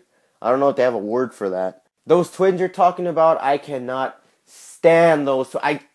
I cannot stand those twins. I don't know what it is about them, but I just can't stand them. I really don't like them. I know they're nice and I'm supposed to like them. Everyone else likes them, but I don't. I can't like them. The dislike I have for them, that just comes naturally. But I don't see them lasting very long because they suck. Jack Swagger versus Matt Hardy for the ECW Championship. I actually stopped watching ECW last year, especially since they stopped doing Extreme Expose. It just got boring. I've only watched it one time, and that was that episode where the twin girls were on it. So I don't know anything about this match. I don't know who this Jack Swagger guy is. I already don't like him.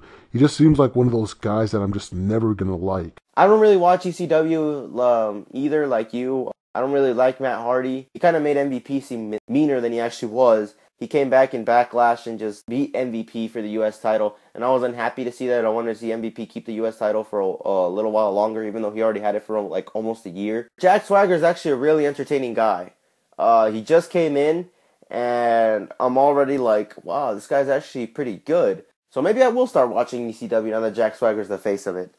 John Cena versus JBL for the World Heavyweight Championship. This whole thing has bored me. Ever since JBL came back, he's been one of my favorite wrestlers.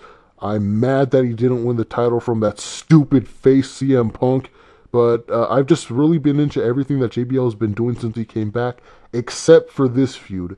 And I think the reason I don't care about this one is because of who's in it. Shawn Michaels, who I've never liked that much, except when he fought Hulk Hogan and when he was in DX. And John Cena, who I just hate with a passion right now. It just makes me so mad that I just want to turn off the TV whenever he's on.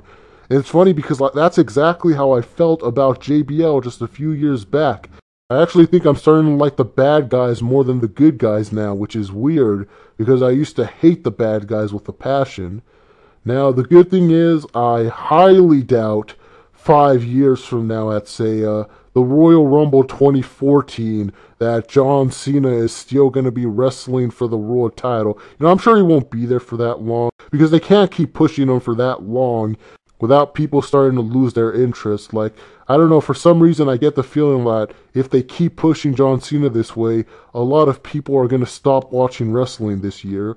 This feud makes no sense. Shawn Michaels is a WWE superstar who's been in the WWE a better part of 20 years. All of a sudden, he's just broke, and he needs money from JBL, so he's going to go around beating people up for him. Okay, first of all, if you're going to hire a henchman, don't you want someone a little more intimidating than the 6'1", 240-pound Shawn Michaels? I can't cheer for Shawn Michaels because I know that what he's doing is stupid.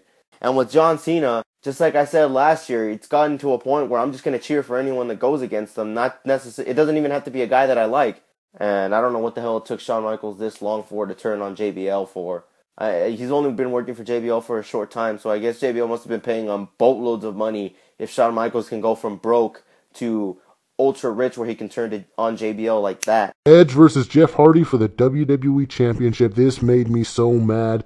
For everyone who doesn't know, Christian just recently left TNA, and I've been hearing that he was supposed to come back and feud with Jeff Hardy for the title. Me being the Christian mark that I am, I have been counting down the days till we get to this moment. To have it not being Christian, I am just so beyond pissed off right now.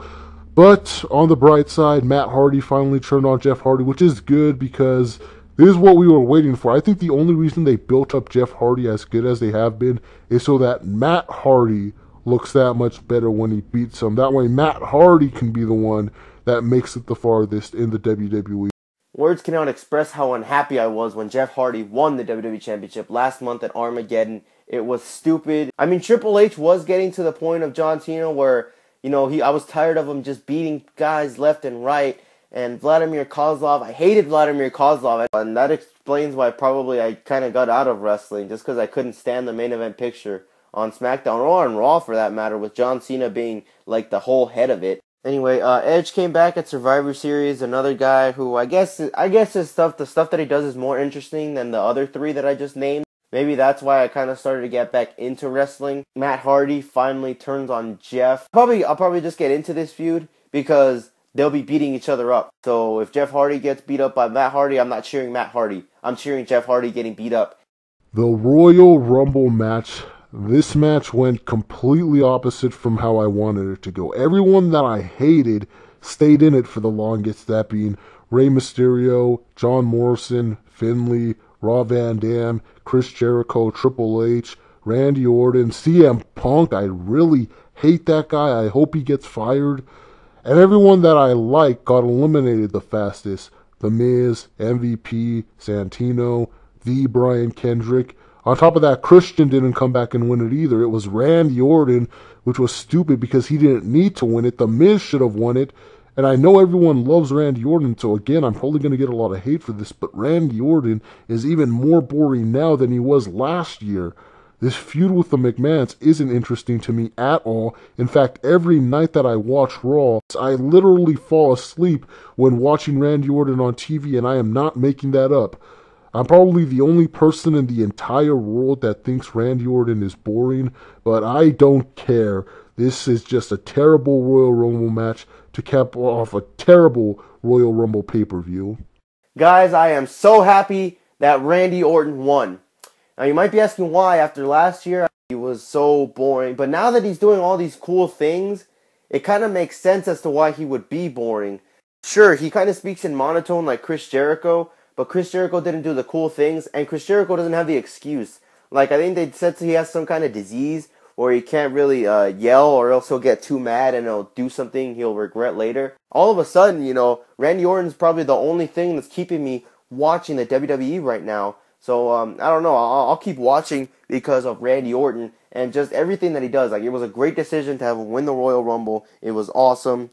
I'm just happy, really happy to see Randy Orton win the Royal Rumble and see a main event WrestleMania. And guys, this has the makings to be one of the best WrestleManias of all time. And I don't just say that about any WrestleMania, so... Yeah, wrestling right now just isn't much fun to watch anymore. It's not as fun as it used to be. And I think after WrestleMania 25, I might just take a break from watching wrestling for a while because I have other things going on that are way more fun than wrestling is right now. I don't know how many of you know this, but there's a lot of normal girls on the internet that are around my age, like 13 to 16, that just do all kinds of cool things on webcam, and there's just a whole community dedicated to that kind of stuff. So I think I'll start getting more into that because if this Royal Rumble is any indication of what 2009 is going to look for, then I just don't want to be a part of it. And now, WWE presents the Royal Rumble. The road to WrestleMania begins tonight. The Royal Rumble 2010. Just like I said, I stopped watching wrestling after WrestleMania last year because it just got so boring. Everyone that I liked sucked except for The Miz, and everyone I hated was being shoved down my throat. I just got sick of it. But my New Year's resolution is to get back into wrestling, and this is going to be the first pay-per-view that I've watched in a while. And you know what? If it's good enough, I might just start watching it regularly. And who knows, I might get so into it that I'll feel like making YouTube videos about it. Yeah, what's funny is we're kind of on the same boat there. I kind of watched it a little bit, but like you, I stopped watching after WrestleMania. And then I watched a little bit when Donald Trump apparently bought Raw, because I actually believe that he bought Raw. But that's probably the only episode of Raw that was really good in 2009. Randy Orton got boring again after the WrestleMania feud. He stopped doing cool things. He got gay, and that's just the whole ordeal there. So 2009 as a whole was gay. Wrestling was gay. Life was gay. Everything was gay. Mickie James versus Michelle McCool. I haven't watched the full episode of SmackDown since 2007. So I don't know anything about this match. I don't know why Layla was in a pig costume. I mean, I don't get it. Is she making fun of herself or squealing like a pig every time she wrestles? I don't know, but apparently Michelle McCool and Layla are the new Torrie Wilson and Candice Michelle, which is stupid. This team makes no sense. They both suck, especially Layla. I'll always hate Layla for winning the Diva Search instead of Melena Rocca. I mean, there's a girl that kind of looks like her named Rosa Mendez, but she has blonde hair, so I don't think that's her. I don't really watch SmackDown. I don't think I ever will either. The Diva Search winner, Layla, wow, she's awesome. And now to see her do something like a big deal with Michelle McCool, that's pretty cool. Like you said, this feud is kind of sad because I think, I read somewhere on the internet, now that I found out, like you said, the rumors you heard 2 years ago were unfortunately true, that the WWE is not real, and all these people that are mean aren't actually mean. But there are actually mean people who write this stuff because they made Mickie James feel like she had to lose weight, even though Mickie James is still hot. She's still attractive to everybody. I'm sure they'll give her time to like lose the weight and stuff, and this is going to be her year with the WWE. I think this is the year that Mickie James finally turns bad with the WWE again. I don't know if I like any of these divas that much anymore. I never liked Michelle McCool. I'll always hate Layla for the rest of my life.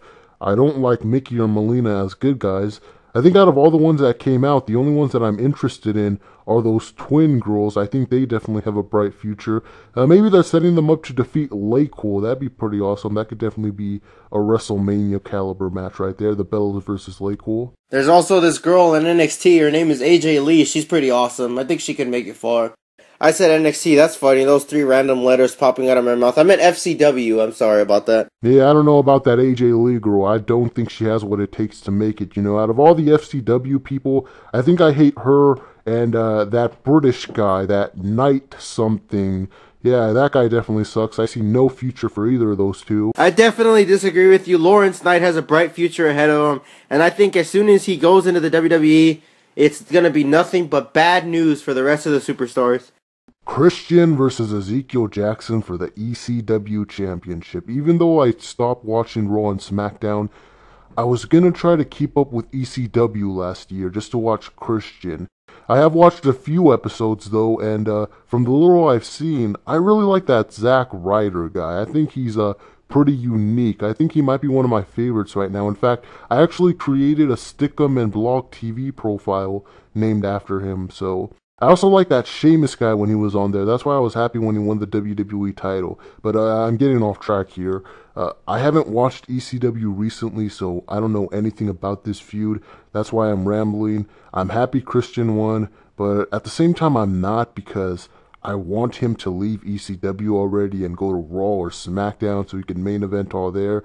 And I want to see him become WWE Champion, which I do think will happen one day. I think he'll have a great run with the WWE Championship one day. I'm really starting to dig the bad guys now. Every single bad guy, I think I'm starting to cheer for him. To your point about ECW, Jack Swagger, that guy has really won me over. Like, he's probably my favorite young guy right now. Like, he's the whole reason that ECW is still up right now. You know, I think as soon as he goes to like SmackDown or something, ECW is just gonna go defunct, or Vince McMahon's just gonna come out one day and be like, you know what, fuck this show, we're gonna make another show out of this bullshit. The Miz versus MVP for the United States Championship. Back in 2007, I had always wanted to see The Miz versus Mr. Kennedy, or The Miz versus MVP. So it's great that one of these is finally happening, although I don't like MVP as much as a good guy. Again, you're noticing a trend here where I'm starting to hate guys that start to become good guys, even though I used to like them so much.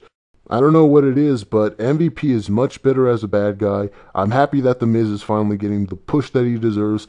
2 years ago, I almost thought he would get fired, but ever since the tag team with John Morrison, he has been on fire, and now here we are with The Miz being one of the best bad guys in the WWE today. I cannot wait to see his future. I could see him actually being like the next Triple H or JBL, where he's always in the main event even when he doesn't have the title. Once WWE realizes his true potential, The Miz is going to be one of those bad guys that we'll never forget about. I could maybe even see him turn good and being the next John Cena. I could see that. I really cannot stand The Miz.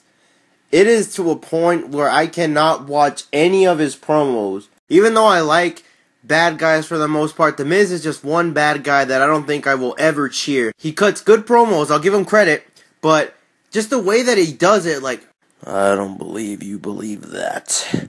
Because I'm the Miz. Like, it's like John Cena. 1 second he's calm, the next second he screams, who does that? Who the fuck does that? But on a lighter note, MVP looks like he's getting his career back on track. So, MVP as a good guy seems like a good idea, because he's not as bad as other good guys, but at the same time, he was so much better as a bad guy. I want him to be a bad guy, like you said again. Sheamus versus Randy Orton. Like I said earlier, I've kept up a little bit with ECW. I've been watching a little more WWE since last month, and this Sheamus guy is quickly turning into one of my favorites today.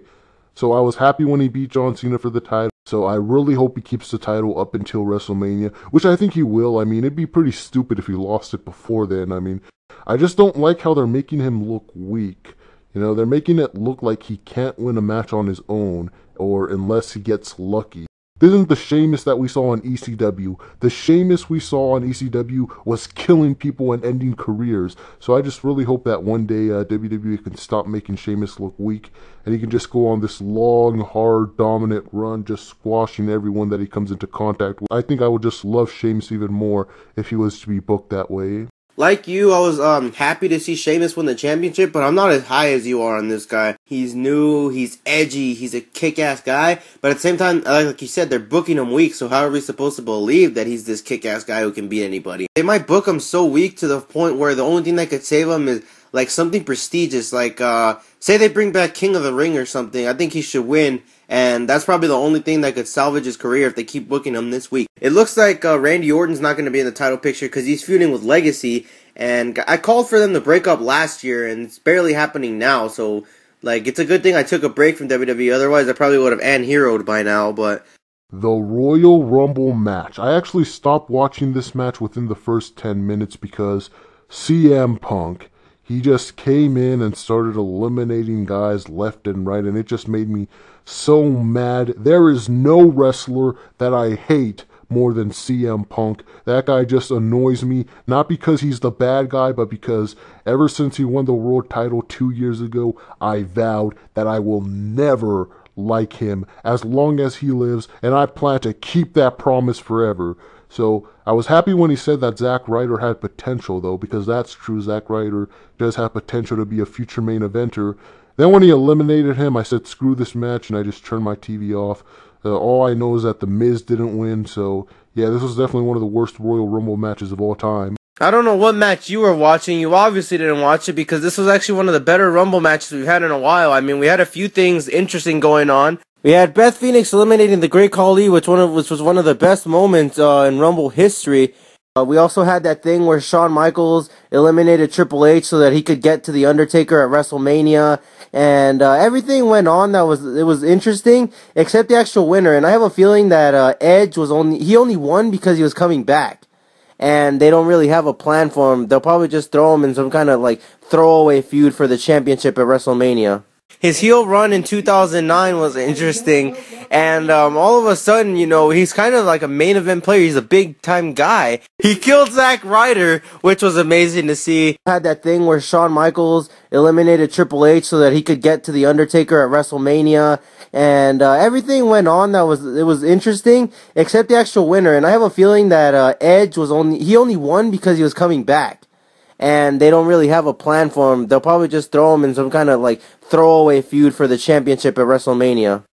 Well, yeah, Edge winning could be good only if he wrestles against Christian at WrestleMania. That's the only way that I want to see Edge in the main event of WrestleMania. But overall, this wasn't a bad Royal Rumble. But overall, this wasn't a bad Royal Rumble, but I still don't think that WWE is that good right now, or at least good enough where I'll be able to sit through watching it on a consistent basis like I used to. I watch it every now and then, but again, capping is just way more fun than this. Unless something big were to happen, like, I don't know, maybe they start a new NWO faction, then I might start watching wrestling regularly again, but until that happens, I think I'm done for now. Yeah, this was definitely one of the better Rumble matches we've had in a while. We've had a few surprise entrants. I don't know, it really like ignited my interest back up in the WWE. Like, so far, the only thing I was clinging on to keep watching was Vince McMahon's heel turn on Bret Fart. But now, I guess, I have something else to look forward to. And just to see what that Jack Swagger guy does, you know, everything he does is pretty interesting. So, I'll just have to wait and see. Royal Rumble 2011. Now, we've pretty much covered every Royal Rumble that we haven't reviewed up to the date. So now we're going to, I think, switch things back up. The links to all these reviews are going to be in the description box below. Anyway, we're just going to like reminisce on what we talked about back then, and just kind of reflect on how we feel about it now to see if we feel either different or the same. The overall pay-per-view actually was still great. You know, even up to this day, it's still great. Yeah. In hindsight, I'd probably rank this somewhere in my top 5 Royal Rumbles of all time. The Miz was WWE Champion. Mickie James won the title. And even though I hated her at the time, she ended up winning me over toward the end of her career, so I can now look back at this like a great moment. Plus, I think the result of this match was a way of WWE acknowledging our channel, because the week of the pay-per-view, Jerry Lawler actually used one of our jokes on TV, and then we get to this pay-per-view where they responded to the criticism that we were the only people on the internet complaining about, which is why we were the only people on the internet that didn't think that this result was just some random decision. I also like how this result culminated in Brie Bella winning the title not long afterwards, so in hindsight, this was the better result. Yeah, that was funny how you hated Eve back then, even though I tried to tell you how that she was actually pretty good. What? Oh, sorry. You hated Mickie James! Well, hey, I was right, wasn't I? It wasn't until Mickie James turned heel that she became one of the hottest characters in the WWE, and it wasn't until she started impressing me that she started impressing everyone else. Yeah, just the fatal four-way match we ended up getting out of it. Like you said, it probably was a jab at us, because just like 2 weeks prior to this, we were talking about, hey, this doesn't make any sense. Mickie James pinned Melina out of absolutely nowhere with no momentum. She wasn't going to go anywhere, and then all of a sudden, bam, she's the champion. And I don't know why you didn't like the Dolph Ziggler versus Edge match. I thought that was one of the most underrated matches, I think, of the year that kind of just like slipped by through everybody's mind for contender of match of the year. But like you said, this was like around the time that The Miz was starting to win me over. You know, I was so sick of Randy Orton that anyone that would have won the championship off him would have made me cheer for him. Just the year prior to this, The Miz was someone that I hated more than anybody, and it wasn't because he was a heel, I just didn't like him, and you overrating him all the time didn't really help. Despite that, The Miz slowly started to win me over. I began defending him in arguments, and I don't know if I was a fan as much as I just liked The Miz. Yeah, The Miz looked better in the main event than even I ever imagined that he would. He looked like he belonged in the main event. And then when he started feuding with The Rock not long after that, it looked even better. The Rock actually took The Miz more seriously than he took Cena. And it's a shame where The Miz is at now, because from that entire run that he had and everything that he did in 2011, I'd go as far as to say he was as great of a heel as JBL was. Yeah, I said it. But on to the Royal Rumble match itself, the first 40-man Royal Rumble, and it's a shame that we never got the Nexus versus the Core. The brawl before the Rumble was the most we ever got out of that. They didn't even meet during the Royal Rumble, which again was another opportunity wasted. But overall, I thought this was a really fun Royal Rumble match. The only thing that sucked about it was that period where they turned John Cena and Hornswoggle into the NWO and just had them take over the match. The winner, in hindsight, I think should have been Wade Barrett. He could have done much more with that push than Alberto Del Rio ended up doing. And unlike Del Rio, I don't think it would have hurt Wade Barrett much at all if he had lost at WrestleMania like he did. You know, I think he could have easily made a recovery after that, even with the exact same push that Alberto Del Rio got. But at the time, Del Rio made sense. They were building him up. The internet loved him at the time. I think I was the first person on the internet that started hating Del Rio. I actually said that in our 22111 review, that he was starting to get stale to me. It was amazing to me, and thinking about it now, you know, even though the winner of the Royal Rumble, Alberto Del Rio, turned out to be not as good as we thought he was back then, at the time, it made more sense than a lot of other superstars would have. I still think that decision was best for business. Anyway, like you said, the Rumble match was awesome.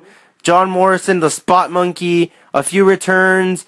We got the Nexus versus the Exis in the beginning. So just, yeah, on a whole overall standpoint, a great show. It was a great pay-per-view, and things were really looking up at the time. I mean, Wade Barrett was getting a monster push. Alberto Del Rio was getting a monster push. Layla was getting a monster push. AJ was getting called up to the main roster. So overall, just 2011 was a great year. The Royal Rumble 2012. In hindsight, I'd probably rank this as my third or fourth favorite Royal Rumble of all time. This was at a time when WWE was as hot as it's ever been. From the summer of 2011 up until Extreme Rules 2012 was some of the best TV that WWE has ever produced in a long time. And this pay-per-view is one of those examples. This was a fun card. I was into everything on here. I got to attend Raw right before this. The Bellows were on it, which always helps. I mean, you know, every pay-per-view that the Bellows are on tends to be a great pay-per-view. Just look at Money in the Bank 2011, Extreme Rules 2012, SummerSlam 2013. I mean, it's no coincidence why those pay-per-views were as great as they ended up being. Even the John Cena match on this show had great build and kept my interest throughout. Plus, Mickie James started showing her heelish attitude, which I was praising at the time because I always knew that she had potential. She just needed a little bit of an attitude adjustment, pardon the pun. And again, I was right because once she started showing that attitude is when she started to become great. Looking back, this Royal Rumble did surprise me a lot, and it was interesting everything that they did. You went to Raw before this, and I went to SmackDown before this, and I remember I was so pissed off. I hated Daniel Bryan with all my guts. I hated the Big Show with all my guts. Though I wanted Mark Henry to win the World Heavyweight Championship because he was the only one that didn't hurt AJ. Looking back at Daniel Bryan's heel run, I'm kind of sad that they didn't continue that they kind of ended it by having the focus just put on AJ. You know, it's not bad that they put the focus on AJ, but just Daniel Bryan's heel run was so entertaining back then that it's just a shame that they had to cut it short to make AJ's heel run that much more important. Yeah, you know, I hated Daniel Bryan at the time. I never liked him before this. I never thought he had main event potential, and, I mean, can you blame me? The guy was so bland before his heel turn that I think even Michael McGillicuddy at the time had more charisma than he did. And again, this was another case where I was right, because Daniel Bryan needed a change in his character. He needed a new edge to help make him great. So again, just like with Eve, I stand by everything that I said about Daniel Bryan back then, because it wasn't until he proved me wrong is where he started to become great. CM Drunk versus Kerwin White's caddy with Johnny Ace. Johnny Ace finally turned heel before this. We thought Johnny Ace was going to screw CM Drunk. He ended up not screwing CM Drunk because he couldn't. It was like, I don't know, it was kind of clustery, kind of a finish, but, I don't know, I always thought that match was really good, and it seemed like Kerwin White's caddy was like the Tamana of the Royal Rumble, so it seems like the WWE has one superstar or diva dedicated to a title match at a pay-per-view. The Royal Rumble match in 2012, I definitely rank in my top 3 favorite Royal Rumble matches of all time. This was a hell of a lot of fun. The Miz came in at number 1 and outlasted everyone, which made it that much better. This also had one of the best comedy spots in Royal Rumble memory between Santino, Mick Foley, and Ricardo Rodriguez. Even the commentators all getting involved was a fun idea. Karma made a surprise return here that no one saw coming, which was awesome because even though it didn't lead to anything in the long run, it was definitely one of the most shocking entrants in WWE history. Kofi Kingston had a great spot here that I don't think can ever be outdone. That's as good as it gets. I don't know how he's going to be able to top that unless he does the same thing while on fire. It was also unpredictable because you didn't really know who was going to win. You know, everyone thought Chris Jericho. I knew it wasn't. And even though in hindsight Sheamus ended up being just as bad as Cena is now, I still stand by everything that I said at the time. I actually knew that I was going to end up hating Sheamus, but I understood why it needed to happen. I think I was the first person on the internet that started to hate Sheamus. And I shit you not, 2 weeks into his face run, I was already saying how much he was starting to suck. And then everyone decided to just join my cult. So I guess I was the Bray Wyatt of the fucking internet back then. You know, this was at the time when they were starting to rebuild Wade Barrett again before he got injured. Looking back now, they've had a few opportunities that they missed to build Wade Barrett back up, and they just squandered every single one of them. Anyway, yeah, it was definitely an entertaining Royal Rumble, but from an overall aspect, I didn't like the winner.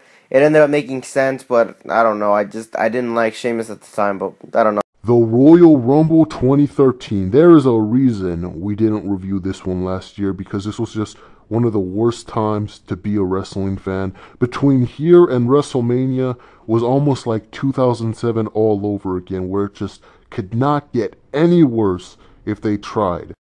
You know, I was already getting bored with Raw since the Bellas left, but this is where it was just so bad that I didn't even try to watch it anymore. I just look up the Diva segments afterward. I mean, just looking over the SmackDown side, you had Alberto Del Rio versus The Big Show. It does not get any more worse than that. I think I was starting to lose interest, and like you said, the people they were pushing, I liked Alberto Del Rio as a face, I liked the idea. I just thought that they were pushing him a little too quickly. They were trying to shove him down our throats too quickly. This is when I still liked Alberto Del Rio before I truly discovered how stale he was. They were pushing Jack Swagger, who at the time was interesting thanks to Zeb Coulter, but once we found out he was smoking weed, we knew he wasn't going to win the world title. So it kind of, that threw that plan out of the window. The only thing that made this pay-per-view anyone would want to call it good was due to the fact that it had CM Punk versus The Rock. That match was not necessarily a great match. Hell, it was barely even good, except for like the last 8 minutes or so. I thought the build to it was pretty good, and it was nice that they saved it after the Rumble. So for the first time in a few years, the Rumble match was not the main event.